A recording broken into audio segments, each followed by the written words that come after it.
let me put another up-and-coming entrepreneur on your map. Today we have Cynthia Hammonds of Amara Dallas, an up-and-coming jewelry brand. I'm so excited for you to meet her and hear her story, so come on in. Hi Cynsus, I'm Cynthia Hammonds, the founder of Amara Dallas, a luxury jewelry company that specializes in statement pieces that make you feel confident no matter what you're wearing. Come on in. So I'm Cynthia Hammonds. I am the founder of Amara Dallas. A little bit about me, I grew up in Dallas. I did move around a bit growing up. From the age of 11 to 16, I went to boarding school in Nigeria.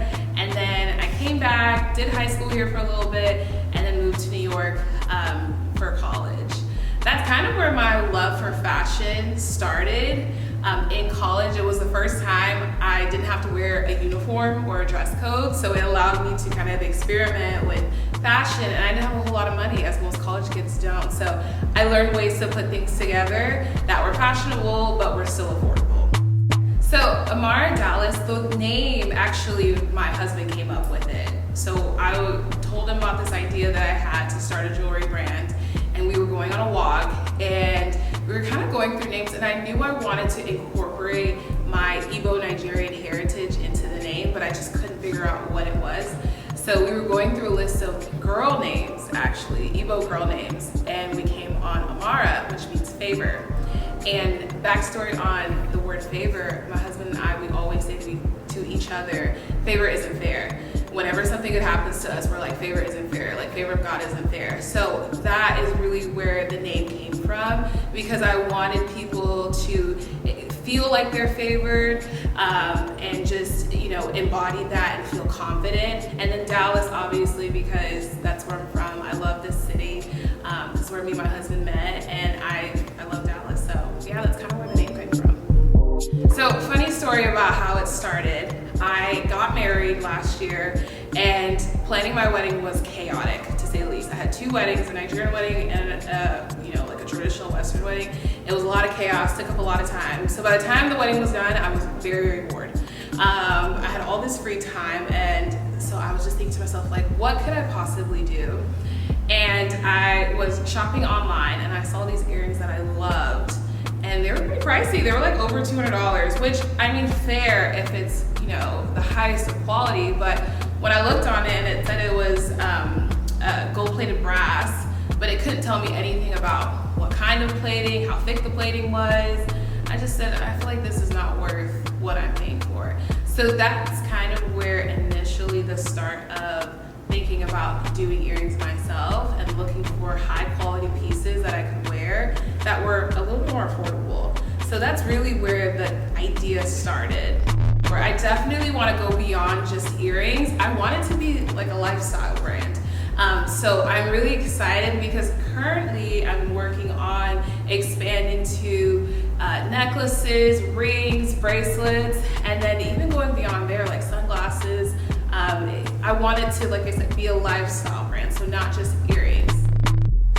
I think the biggest challenge, and this might sound a little corny, was just getting over fear. Fear of, it not being good enough, fear of, I'm kind of a perfectionist in the way that I want a rule book. I want you to tell me exactly how to do it, and there is no rule book for this. You just have to start. You just have to, put your first foot in front of yourself and keep going and make mistakes along the way. But truly, I think the hardest part was just starting and executing.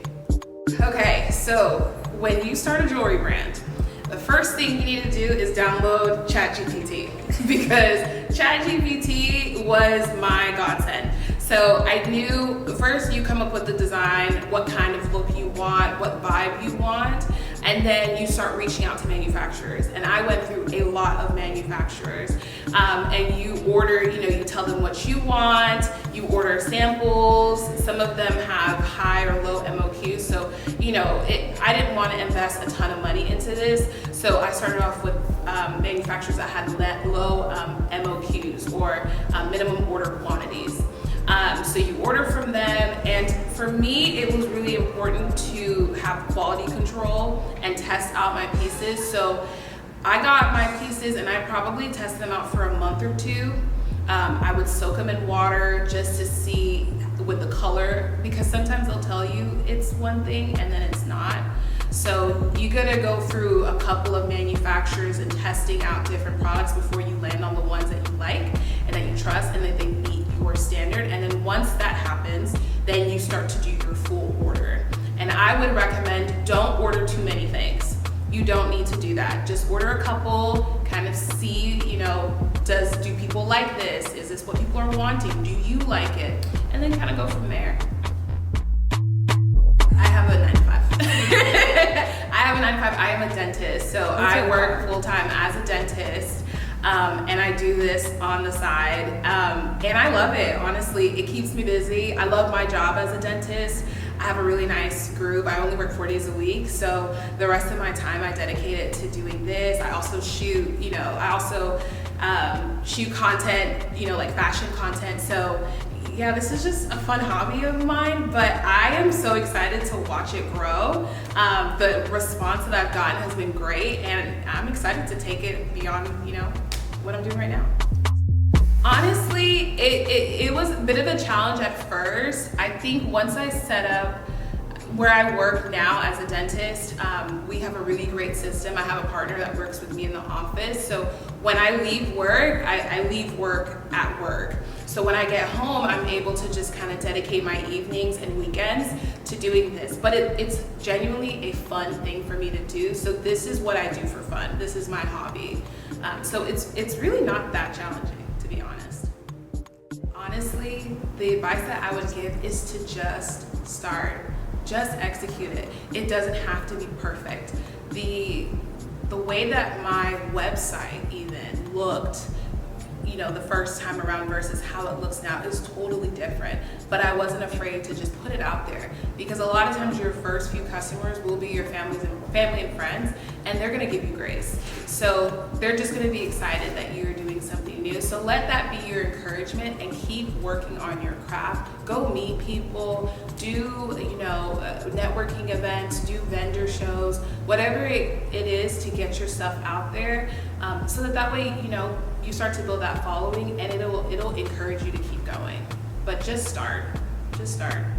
What I need to grow, I think, is just moving forward with more pieces. I think that would be the next step, is just moving forward more pieces. I want more people to know about the brand. I love my brand, and the people who love my brand love it, and we need more people, so we need more awareness. I think, I'm so excited that I got this opportunity to share, because the more that people know about it, the more that they can support it. And I know they're gonna love it, they just don't know about it yet. So a milestone dream for me would be to do some type of event at Fashion Week.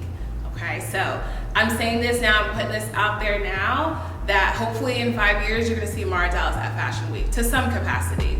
I just don't know what yet. Thank you all so much for visiting, and you can find us at amaradallas.com and any of our social media handles at Amara Dallas. See you guys next time.